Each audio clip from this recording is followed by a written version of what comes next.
현대 사회의 가장 큰 거짓말이 뭔 줄 아십니까? 우리가 살고 있는 이 시대 속에서 가장 큰 거짓말로 우리를 현혹하고 넘어뜨리게 만드는 거짓말, 그것이 뭔 줄 아십니까? 그것은요, 내가 나의 주인이다 라는 말입니다. 정말 내가 나의 주인입니까? 세상은 오늘도 계속해서 우리들에게 거짓말하지요. 내 인생은 내 것이다, 내가 나의 주인이다, 이렇게 말을 하고 있습니다. 사실 이런 착각 속에 빠졌던 사람이 있습니다. 누가복음 12장에 나오는 어리석은 부자입니다. 그는 모든 것이 다 내 것이라고 그랬습니다. 내 곡식, 내 곡간, 내 인생, 심지어는요, 영혼마저도 자기 것인 줄 알고 내 영혼아 여러 해 쓸 물건을 많이 쌓아두었으니 평안히 먹고 마시고 즐거워하자, 그렇게 그가 외쳤습니다.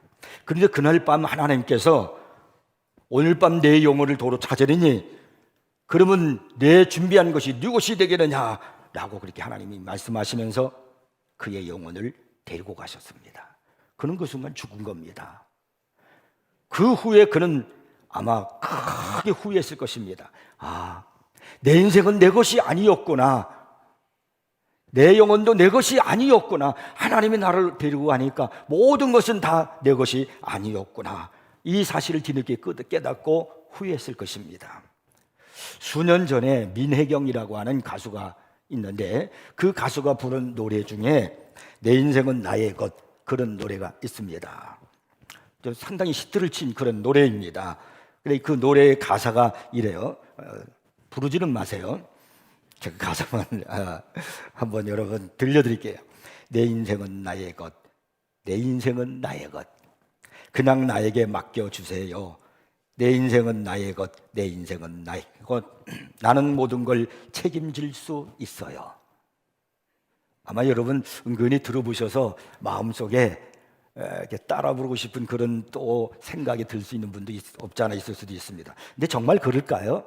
이 노래처럼 내 인생이 내가 책임질 수 있습니까? 내 것입니까? 근데 반면에 칼빈의 개혁파 교리로 채택된 하이델베르크 교리 문답에 보면은 첫 번째 문답에 이런 말이 있습니다. 삶과 죽음 사이에서 당신의 유일한 위안은 무엇입니까? 여기에 대한 답이 이래요. 살아서나 죽어서나 나는 나의 것이 아니요 몸도 영혼도 나의 신실한 구주 예수 그리스도의 것입니다. 이것이 진실이 아닐까요? 살아서나 죽어서나 나는 나의 것이 아니요 몸도 영혼도 나의 신실한 구주 예수 그리스도의 것입니다. 이것이야말로 진실입니다. 내 인생은 나의 것이 아니에요. 자신을 이해하려면은 내가 나의 것이 아니라는 점을 깨달아야 됩니다. 본질적으로 우리는 그리스도의 것입니다. 이는 단순히 그리스도를 머리로 받아들이거나 또 그분 안에서 우리의 참된 정체성을 찾는 것을 의미하는 것만은 아닙니다. 그리스도께 속하는 것은 그분의 은혜 안에서 우리의 존재를 찾고 그분 앞에서 투명하게 사는 것을 말합니다. 근데 사실 그분 앞에서, 하나님 앞에서 사는 것은 쉽지 않습니다. 우리는 말을 많이 하죠. 코람데오, 여호와 앞에서. 참 좋은 말이에요. 좋은 말이니까 우리가 많이 써요. 많이 사용해요. 그러나 정말 그렇게 우리가 살고 있습니까? 그렇게 사는 것은 쉽지가 않습니다. 이것은 희생과 겸손과 끊임없는 회개와 그리스도에 대한 의지를 필요로 하지 않으면 안 되는 겁니다. 이 시대와 같은 세속적인 시대에는 우리가 그리스도께 속했으며 그리고 그리스도께 속한 우리는 어떤 자세로 이 시대를 살아가야 할 것인가를 아는 것은 모든 삶에 영향을 미치는 현실이라는 사실을 알아야 합니다. 그래서 우리 예수 믿는 사람들은 내가 어떤 자세로 이 시대를 살아가야 하는가, 이 사실을 알고 사는 것이 얼마나 중요한지 모릅니다. 본문은 예수님께서 제자들에게 꿈을 가진 사람이 되려고 하는 말씀으로 겨자씨 한 알의 비유에 대한 말씀입니다. 어떤 사람이 겨자씨 하나를 땅에다가 심었습니다. 그 씨는 자라서 나물이 되고 그리고 또 자라서 커다란 나무가 되었습니다. 가지들이 펼쳐지고 울창한 나무가 되었을 때 이제 새들이 날아와서 둥지를 틀고 노래하면서 쉴 수 있는 아름다운 자리를 제공해 줄 수 있었습니다. 이 겨자씨 한 알에 담긴 이 꿈 이야기는 예수님이 자기를 따르는 제자들에게 해주고 싶었던 하나님 나라의 꿈 이야기였습니다. 주님은 그들이 그 시대에 꿈을 가지고 사는 사람들, 즉 비저너리가 되기를 원하셨던 것입니다. 예수님께서 단순히 그 제자들을 선택하셔서 써먹으려고 부르신 것이 아닙니다. 이들에게 꿈을 불어넣어서 세상을 변화시키는 사람들로 삼아야겠다고 생각하신 것입니다. 그래서 제자들을 선택하시고 그리고 그들을 불러서 모아놓은 다음에 제일 먼저 하신 말씀이 바로 이 겨자씨 이야기입니다. 꿈을 품은 비전어리로 오늘의 이 시대를 살아가라는 것이죠. 그렇다면 하나님께서 39년 전에 우리 세인교회를 설립하시고 그리고 그곳에 우리를 그분의 제자로 부르신 이유가 무엇이라고 생각하십니까? 물론 여러 가지 많은 이유가 있을 거예요. 하나님의 계획과 섭리는 굉장히 많은 것으로 나타날 수 있겠지만은, 그러나 특별히 우리가 세상에서 소금과 빛의 역할을 감당하면서 복음을 힘있게 전하는 복음의 엔진이 되기를 원하실 것입니다. 그러나 무엇보다도 주님께서 제자들이 그 시대의 비전어리가 되기를 원하셨던 것처럼 오늘도 주님은 우리가 꿈을 가진 그런 사람으로 이 시대를 살아가기를 원하고 계십니다. 특별히 고통과 어둠의 시대일수록 우리는 비전어리가 되어야 됩니다. 세상을 변화시키고자 하는 비전어리가 되어야 됩니다. 세상의 사람들에게 신음하고 고통하고 절망하고 그래서 비틀거리고 있는 이 시대 사람들에게 다시 소망을 심어주고 그들에게 꿈을 심어줄 수 있는 이 시대의 비전어리가 우리가 되어야 하는 것입니다. 그렇다면 우리가 이 시대의 비전어리가 되기 위해서 어떤 자세를 가져야 할까요? 오늘 본문에서 우리는 그 세 가지를 발견할 수 있어요. 그 첫째가 바로 뭐냐면 자신의 고통스러운 현실을 부끄러워하지 말라는 겁니다. 위대한 것은 언제나 작은 것에서부터 시작한다는 사실입니다. 그리고 위대한 것은 시련이라는 과정을 거친다는 사실입니다. 욥이라고 하는 사람은 얼마나 큰 시련을 당했습니까? 그 많던 재산이 동방의 최고의 갑부였던 그가 하루아침에 모든 재산을 잃어버리고 10명의 자녀가 다 죽어버리고 그리고 그의 몸에 병이 들고 사랑하는 아내는 하나님을 욕하고 죽어라 그리고 떠나가 버리고 말았어요. 얼마나 좌절입니까? 얼마나 고통스러운 현실입니까? 그런데 그런 현실 속에서 그가 하나님 앞에 고백한 것이 뭔 줄 아십니까? 욥기서 8장 7절에 이렇게 말씀합니다. 내 시작은 미약하였으나 내 나중은 심히 창대하리라. 하나님께서 하시는 말씀이 뭐냐면 너의 지금 모습은 굉장히 미약하다. 다 없어졌어요. 아무것도 없어요. 그렇지만 내 시작은 미약하지만 내 나중은 창대하리라. 이것이 하나님 나라의 모습이니 이 꿈을 가지라는 거예요. 여기 미약하다는 말은 아주 작다는 말입니다. 스몰이라는 그런 뜻을 지니고 있습니다. 그러나 나중에는 심히 창대해집니다. 이것이 하나님 나라의 역사이고 우리의 꿈입니다. 나의 지금의 현실은 부끄럽고 고통스럽고 연약하고 작지만 하나님이 우리를 심히 창대하게 하실 줄로 믿으시기 바랍니다. 예수님께서 제자들을 부르셨을 때 그들의 모습이 어떠했을까요? 모두가 차라리 초라하기 짝이 없었고 그야말로 별 볼 일 없는 사람들이었습니다. 그 중에 베드로, 그는 어떤 사람이었습니까? 어부였습니다. 그런데 예수님께서 그를 부르셨을 때 그 베드로의 모습은요, 어부면서도 실패한 어부였습니다. 한 마리의 고기도 잡지 못하고 그물을 싣고 돌아가려고 하는 그 순간에 예수님께서 그를 부르셨습니다. 그런 사람이 바로 제자였어요. 근데 나중에 이 베드로는 어떻게 되었습니까? 얼마나 위대한 사도가 되어서 초대교회에 놀랍게 많은 사람들에게 꿈을 심어주고 믿음을 심어주고 그리고 복음을 전하고 죽은 사람을 살리고 그리고 예수의 이름으로 수많은 병자를 고치는 역사를 나타내는 그런 우리 주님의 위대한 제자 사도가 되었겠습니까? 사도 바울은 고린도전서 1장 26절에서 이런 말씀을 하고 있어요. 형제들아 너희를 부르심을 보라. 너희가 누구예요? 제자들이요, 우리들입니다. 육체를 따라 지혜로운 자가 많지 아니하며 능한 자가 많지 아니하며 문벌 좋은 자가 많지 아니하도다. 그래요. 우리는 미약하고 부끄럽고요, 우리는 나약하고요, 가진 것도 없고요, 그런 사람들이지만은 그러나 주님이 우리를 부르셨어요. 그런데 그런 우리를 부르신 주님은 우리가 어떻게 되기를 원하시고 계시는가, 그 사실을 계속해서 27절 8절에서 사도 바울이 말씀합니다. 그러나 하나님께서 세상에 미련한 것들을 택하사, 우리들이잖아요, 우리를 택하사 지혜 있는 자들을 부끄럽게 하려 하시고, 세상에 없는 것들을 택하사, 우리들이잖아요, 강한 것들을 부끄럽게 하려 하시며, 하나님께서 세상에 천한 것들과 멸시받는 것들과 없는 것들을 택하사 있는 것들을 폐하려 하려 하시나니, 이것이 하나님께서 우리를 부르신 목적이에요. 그 은혜입니다. 주님은 지금 우리가 이 시대에 비전어리가 되기를 원하십니다. 그래서 우리가 이 시대에 비전어리로 살아가면서 사람 자신의 부로 사람들을 억누르고, 자신의 권력으로 악을 행하고, 자신의 조그만 지식으로 사람들을 업신여기는 이런 비인격적인 시대에서 그들에게 절망하고 힘들어하는 그들에게 꿈을 불어넣어주고, 그들에게 참 평강을 심어주고, 믿음으로 주를 알아 구원을 얻게 하려 하는 것이 하나님께서 우리를 부르신 이유라는 사실을 잊지 마시기를 바랍니다.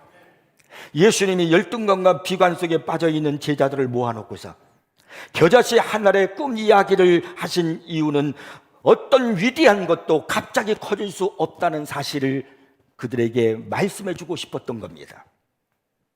모두 미약한 시절을 거칩니다. 그래서 본문에 들어가기에 앞서서 그 앞절에 보면은 마가복음 4장 26절 29절에 보면은 또 하나의 비유를 말씀하셨어요. 또 이르시되 하나님의 나라는 사람의 씨를 땅에 뿌린과 같으니 그가 밤낮 자고 깨고 하는 중에 씨가 나서 자라되 어떻게 그리 되는지를 알지 못하느니라. 땅이 스스로 열매를 맺되 처음에는 싹이요 다음에는 이삭이요 그 다음에는 이삭의 충실한 곡식이라 열매가 익으면 곧 낫을 대나니 이는 추수 때가 이르렀습니다. 열매를 거두기 위해서는 과정을 거쳐야 되는 거예요. 처음에는 싹으로 시작하지만 그 다음에는 이삭이고 그 다음에는 충실한 곡식이 되고 그리고 열매를 맺습니다. 우리는 그 과정을 보지를 못해요. 그래서 성경 27절에서 조금 전에 제가 2번 반복해서 읽었잖아요. 밤낮 자고 깨고 하는 중에 자란다는 거예요. 시간이 흐르면서 자란다는 거예요. 그런데 오늘 우리는 어떻습니까? 한순간에 성장하기를 바라요. 한순간에 성공하기를 바랍니다. 그러다가 깨지는 겁니다. IT 업계 대부이며 많은 기부를 하는 것으로 유명한 미국의 빌 게이츠를 여러분은 잘 아실 것입니다. 이 사람은 세계적인 최고의 갑부잖아요. 근데 그는 어린 시절에 너무나 방종해가지고 부모의 말을 잘 듣질 않았습니다. 한 번은 그가 아버지와 말다툼을 하는데 아버지가 너무 화가 난 나머지 손에 들고 있었던 그 컵에 물을 그 아들의 얼굴에다 확 이렇게 끼얹으면서 이 못된 놈아 너에게는 희망이 없다 하고 이렇게 소리를 쳤습니다. 빌 게이츠는 그때 커다란 충격을 받았습니다. 그리고 내가 이렇게 살아서는 안 되겠다라고 생각을 하고 열심히 공부를 해서 하버드 대학에 입학을 했습니다. 그러나 공부하기가 싫어졌어요. 그래서 2학년에 중퇴하고 말았습니다. 그리고는 허름한 창고 하나를 이제 얻어가지고 컴퓨터 몇 대를 가지고 온 세상 사람들이 키보드 하나만 누르면 컴퓨터로 모든 것을 알 수 있는 방법을 개발해야 되겠다는 그런 꿈을 가졌습니다. 공부는 하기 싫었기에 그 일로 내가 성공을 해야 되겠다는 그런 꿈을 가졌던 겁니다. 사람들은요, 그보다 훨씬 더 지혜롭고 총명한 사람들이 노력해도 안 되는데 그것도 학교도 중퇴하고 그리고 아버지도 인정받지 못하는 빌 게이츠가 어떻게 그런 일을 할 수 있겠느냐 하면서 비웃었습니다. 그러나 빌 게이츠는 마음속에 위대한 꿈을 가지고 있었어요. 그는 친구와 함께 이 마이크로소프트사를 세워가지고 그의 일을 하기 시작했습니다. 물론 처음에는 대단히 열악하고 환경도 어렵고 형편이 없었습니다. 그러나 그는 꿈을 따라서 열심히 일한 결과, 열심히 그가 노력하고 수고한 결과 그는 현재 크게 성공해서 마이크로소프트사를 창립한 사람이 되었고 막대한 돈을 번 거부가 되었습니다. 게다가 재단을 설립해가지고 기부도 굉장히 많이 하고요, 가난하고 헐벗고 굶주린 사람들을 많이 도와주고 있습니다. IT 업계에서도 명실상부한 재앙으로 우뚝 선 사람, 그건 누가 뭐래도 빌 게이츠입니다. 근데 이 사람은 머리가 좋은 사람이 아니고요, 공부를 잘한 사람도 아닙니다. 단지 하나 꿈을 가지고 있었습니다. 그 꿈 하나로 IT 업계에 최고가 되었고 그리고 거부가 되었단 말입니다. 지금 우리는 그 어느 때보다도 여러 가지 많은 고난에 직면하고 있지 않습니까? 가장 직접적인 어려움은 경제적인 고난입니다. 좀처럼 해결되지 않는 경제, 늘어만 나고 있는 실업인들, 청년의 고달픔들, 금년에도 우리는 수많은 숙제들을 안고 살아가야 합니다. 세계의 경제학자들은 점점 어두워질 것이라고, 경제가 힘들어질 것이라고 말을 하고 있어서 우리의 마음을 어둡게 하고 있습니다. 그러나 이러한 고난의 시간을 좀 더 먼 안목으로, 믿음의 안목으로 내다볼 수 있으면 결코 지금의 이 어려운 현실은 마이너스만이라고 생각하지 않습니다. 유익할 수도 있다는 말입니다. 고난이 계속되고 연단이 계속될수록 나라고 하는 이 그릇은 단단해집니다. 어떤 것을 담아도 깨지지 않을 수 있도록 단단해지고, 그리고 점점점 커서, 그래서 어떤 어려움도 견뎌낼 수 있는 인내의 사람이 된다라고 하는 사실입니다. 저는 어렵고 힘든 이 시절을 잘 견딜 수만 있다면 우리 모두는 소중한 것을 배울 수 있다라고 믿습니다. 고난으로 가득 찬 현실, 이것은 위대한 일을 하기 위한 시작이라고도 할 수 있습니다. 중요한 것은 어떤 현실에서도 꿈을 갖고 사는 사람이 되어야 한다는 사실입니다. 여러분이 지금 살고 있는 현실을 부끄러워하지 마십시오. 누구는 저렇게 크고 누구는 저렇게 멋지고 그거를 바라보지 마십시오. 여러분에게 중요한 것은 꿈이 있다는 것입니다. 좌절하지 마십시오. 하나님께서 여러분의 마음속에 주신 그 꿈을 키워나가는 여러분이 되시길 바랍니다. 그것이 하늘 겨자씨에 대한 꿈이에요. 이것이 믿는 사람들의 모습입니다. 그 다음에 두 번째는 우리 안에 있는 위대한 가능성을 보아야 합니다. 겨자씨 비유를 통해서 주님은 단순히 작은 것 중에 중요성을 가르치기 위해서 말씀하신 것이 아닙니다. 작은 것 중에 중요한 것을 대표한다면 꼭 겨자씨만을 얘기할 필요가 있겠습니까? 모래알도 작고 먼지도 작습니다. 근데 왜 굳이 예수님께서는요, 겨자씨 하나를 선택해서 그것에 대한 중요성을 말씀하고 있을까요? 그 의미는 단 하나입니다. 겨자씨에는 생명이 있기 때문입니다. 모래알이나 먼지에는 생명이 없습니다. 겨자씨와 모래알과 차이는, 겨자씨는 생명이 있지만 모래알에는 생명력이 없다는 것입니다. 생명력이 있기 때문에 그렇게 작은 것이라 한다 할지라도 그것이 자라고 자라서 거대한 숲을 이룬다는 것입니다. 그러므로 여러분, 오늘 우리에게 중요한 것이 뭐냐면 생명력입니다. 겨자씨는 눈에 띌까 말까 하는 아주 작은 씨입니다. 생물학자들의 연구에 의하면 팔레스타인에 있는 이 겨자씨의 직경이 씨앗이 약 1mm 정도 된답니다. 크기도 약 1mg 정도, 1g이 아니고 1mg 정도 된답니다. 그러니까 굉장히 작은 것이에요.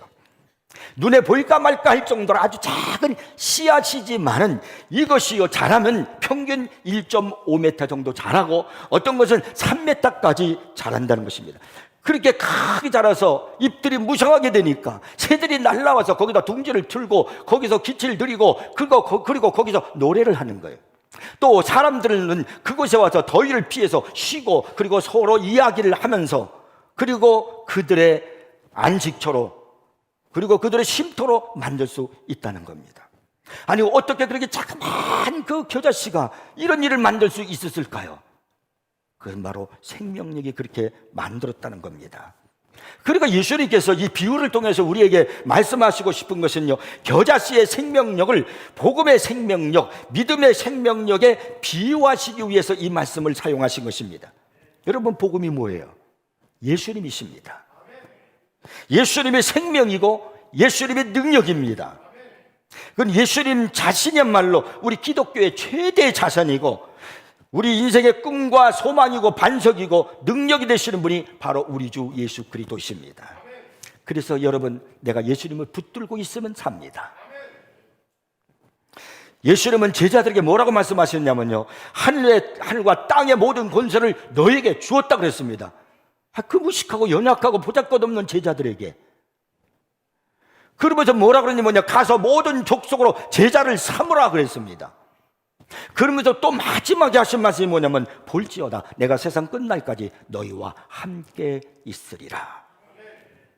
주님이 함께 있으니까, 이 안에 제자들의 마음속에 예수님이 계시니까 여기에 생명력이 있어요. 여기에 능력이 있어요. 그렇기 때문에 하늘과 땅의 권세가 그들에게 있다는 말입니다.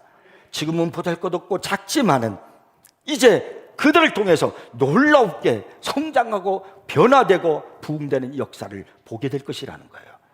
이것이 예수님께서 제자들에게 심어줬던 꿈이었습니다.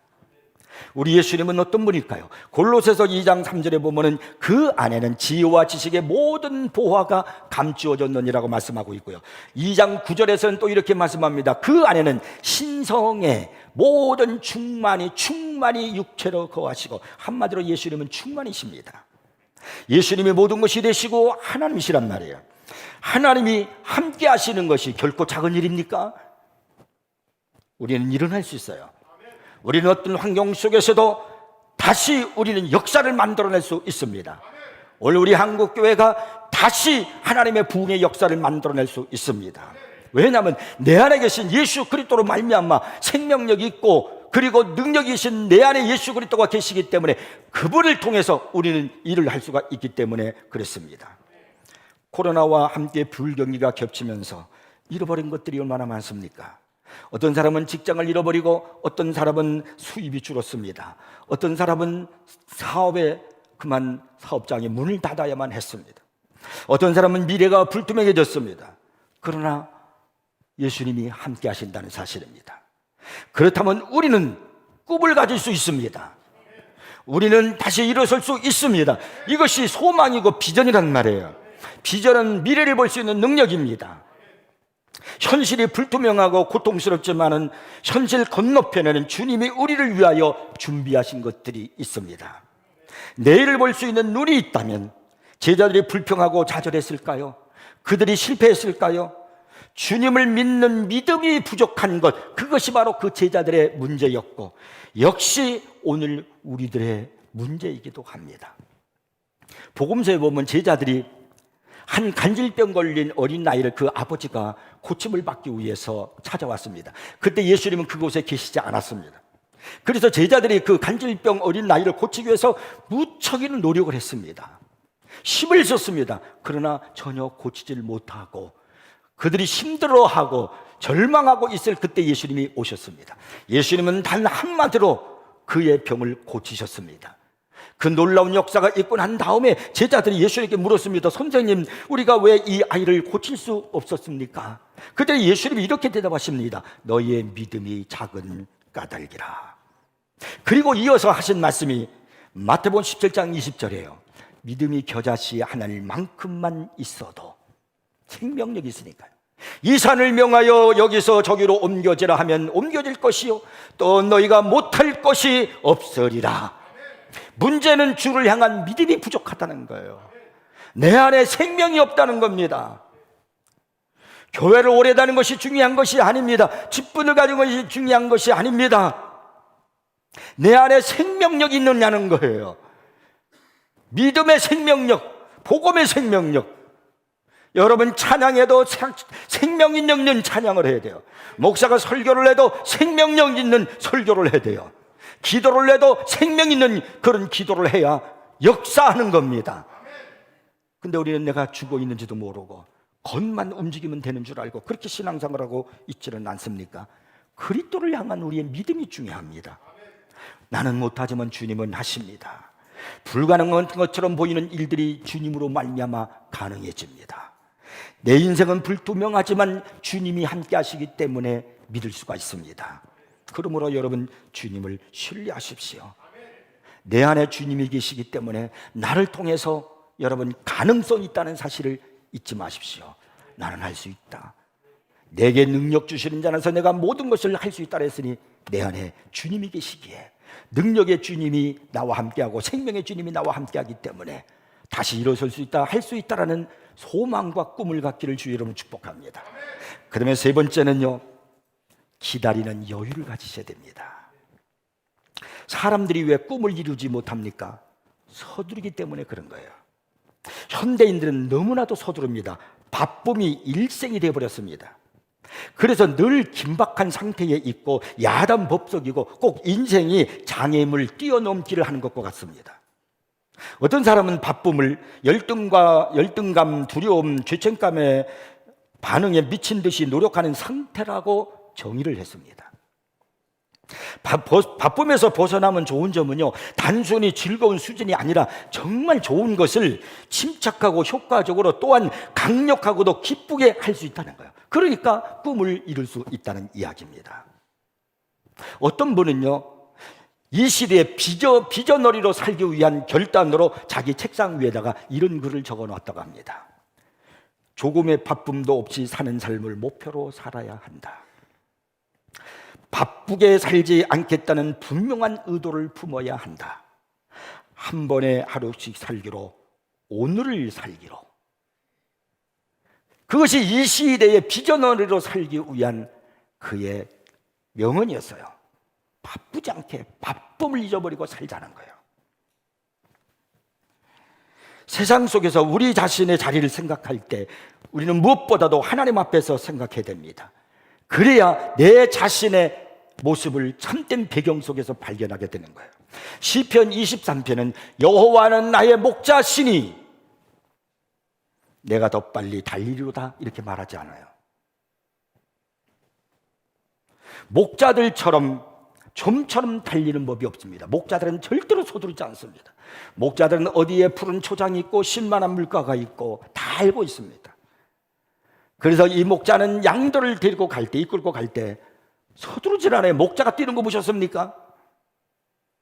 목자는 천천히 지팡이를 짚고 갑니다. 양들은 목자를 믿고 그들도 서두르지 않고 따라갑니다. 그래서 목자가 가는 그 길에는 언제나 성공이 있는 거예요. 서두르지 마십시오. 우리의 영원한 목자 되신 그분이 우리를 인도하고 있다는 사실을 믿으시기 바랍니다. 그분이 인도하는 길은 여러분 항상 푸른 초장이요 쉴만한 물가입니다. 사람들이 너무나 다 뛰고 있으니까 나도 뛰어만 살 것 같죠? 아닙니다. 여호와를 나의 목자로 삼고 있는 사람은 서두르질 않아요. 바쁘지 않습니다. 여유롭게 가는 겁니다. 하나님의 나라는 언제나 하나님의 때에 역사하게 되어 있습니다. 그때가 가장 정확한 때요, 가장 확실한 때입니다. 처음에 제자들은 서둘렀어요. 조급했어요. 베드로 보십시오. 얼마나 서두르고 조급한가. 예수님께서 물 위로 걸어오는 걸 보고 베드로는 배에서 뛰어내려 물 위로 가다가 그만 빠져버리고 말았잖아요. 예수님께서 붙잡혀서 가야바 법정에 가셨을 때 조금만 더 침착하고 조금만 더 하나님의 말씀을 기억했더라면 베드로가 얼마나 좋았을까. 사람들이 주변에서 말합니다. 너도 저와 한 당이지, 너 저 예수의 제자이지. 그때 베드로가 말했습니다. 나 몰라, 나 예수 제자 아니야. 3번이나 부인했어요. 그때 닭 우는 소리가 들렸어요. 닭 우는 소리가 들리자마자 그의 머릿속에, 가슴속에 와닿는 게 뭐냐면 내가 닭 울기 전에 나를 3번 부인하라고 말씀하신 예수님의 말씀이 생각이 났어요. 그때 그는 그 자리를 피하 떠나면서 통곡하며 울었다 그랬어요. 그때 이 베드로가 조금만 더 침착했더라면, 조금만 더 바쁘지 않고 그렇게 쉽게 빨리 그가 입술로 감정대로 토해내지 않고 주님의 말씀을 한 번만 생각했더라면, 내가 닭 울기 전에 나를 3번 부인하라는 그 말씀을 기억했더라면 그는 그렇게 거기서 예수님을 부인하는 사람이 되지 않았을 거예요. 모든 문제는 서두르기 때문에 그래요. 여러분 주님께 맡기고 조급해하지 않기를 바랍니다. 예수님께서 부활하시고 40일을 이 땅에 계신 후에 승천하실 때 제자들이 예수님께 물었습니다. 주께서 이스라엘 나라를 회복하심이 이때니까? 그러자 주님이 말씀하기를 때와 시기는 아버지께서 자기의 고난에 두셨으니 너희가 알 바 아니요. 제자들은 이제 주님의 때가 됐습니까? 왜 그렇게 바쁜지, 왜 그렇게 서두르는지, 이제 우리가 맘 놓고 이제 나라가 해방돼서 살 수 있습니까? 주님께서 말씀합니다. 때와 고난은 아버지께 있으니 너희들이 서두르지 마라. 하나님이 가장 좋을 때에 역사한다. 아버지께 맡기라. 서두르지 말라는 거예요. 세계적으로 영향력을 떨치던 교회인 윌로우 크릭 커뮤니티 교회라고 있는데 그 교회에 사역하고 있던 존 오트버그라는 목사님이 계십니다. 이 목사님은 유명한 설교자이며 베스트셀러 저자이십니다. 그분은 놀라우리만큼 똑똑하고 지혜로운 분이십니다. 그런데도요, 거만하게 잘난 체를 하는 법이 절대 없습니다. 항상 겸손하고 기쁨이 넘치고 느긋하고 소탈합니다. 쉽게 말해서 예수님의 모습을 아주 많이 닮았다고 그렇게 말할 수 있습니다. 브리지타운 교회를 설립을 하고 담임 목사로 사역하고 있는 존 마크 코버라고 하는 목사님이 이 윌로우 크릭 커뮤니티 교회에 사역하고 있는 윌라드 목사님에 대한 이야기를 듣고 싶었어요.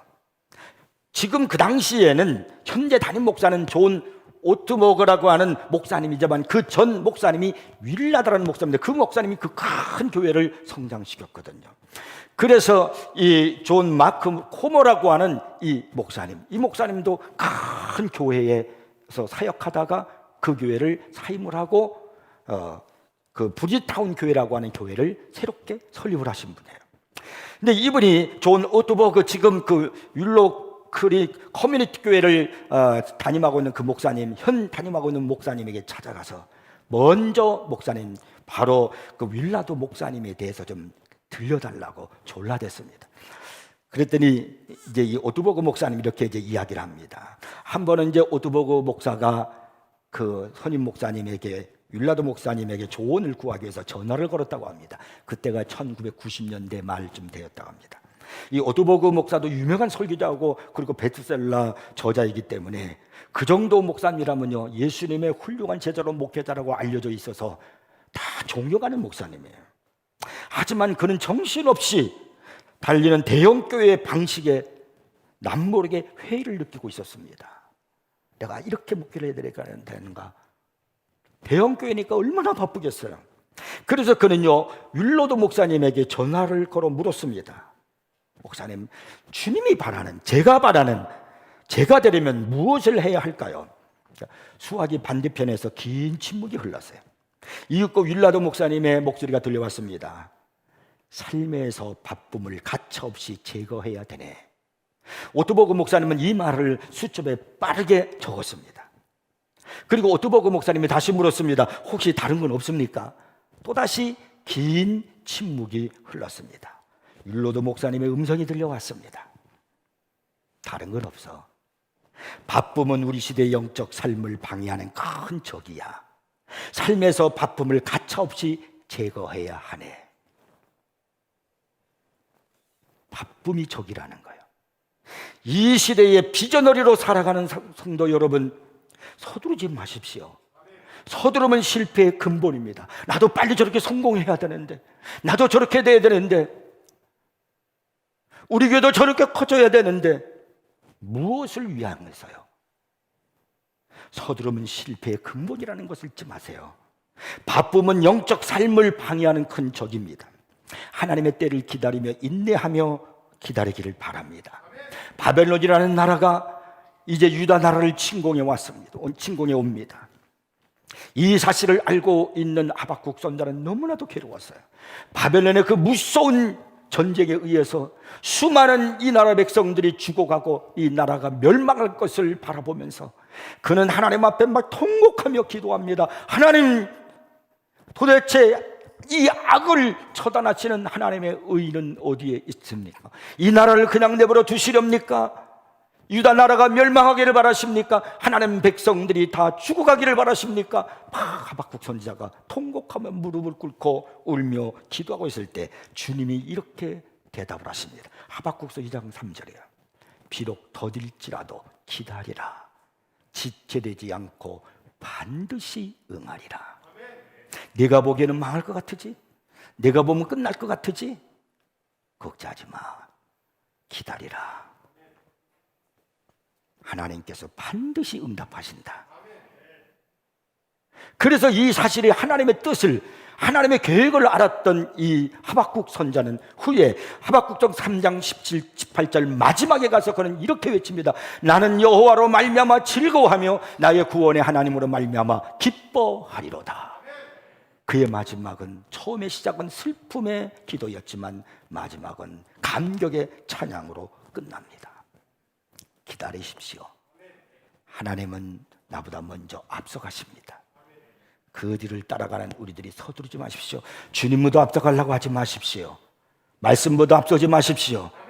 기도보다 앞서 일을 시작하지 않기를 주의 이름 축복합니다. 우리가 잘 알고 있는 메가다 장군은 이렇게 말했습니다. 사람은 나이를 먹었다는 이유로 늙지 않는다. 사람은 꿈을 포기했을 때 비로소 늙는다. 세월은 피부에 주름살이 생기게 하지만 인생에 대한 호기심을 잃으면 영혼에 주름살이 생긴다. 꿈이 없으면 영혼에 주름살이 생긴다는 겁니다. 그러나 주름진 영혼의 꿈과 믿음을 가지면 주름살이 사라집니다. 꿈은, 우리의 비전은 우리의 영혼을 펴지게 만드는 보톡스입니다. 그래서 내 영혼이 살찌게 만든단 말이에요. 사랑하는 성도 여러분, 오늘 본문의 겨자씨 하늘의 꿈속에서 우리 교회의 꿈을 보기를 바랍니다. 여러분이 우리 세인교회 꿈이십니다. 여러분 한 사람 한 사람이 우리 세인교회 하늘의 겨자씨입니다. 여러분을 통하여 이제 여러분 우리 교회가 더욱 성장하고 하나님의 뜻을 이루고 이 시대에 죽어가는 수많은 영혼을 구원하면서 하나님 나라를 확장해 나가는 그 모습을 생각해 볼 때 감격이 되지 않겠습니까?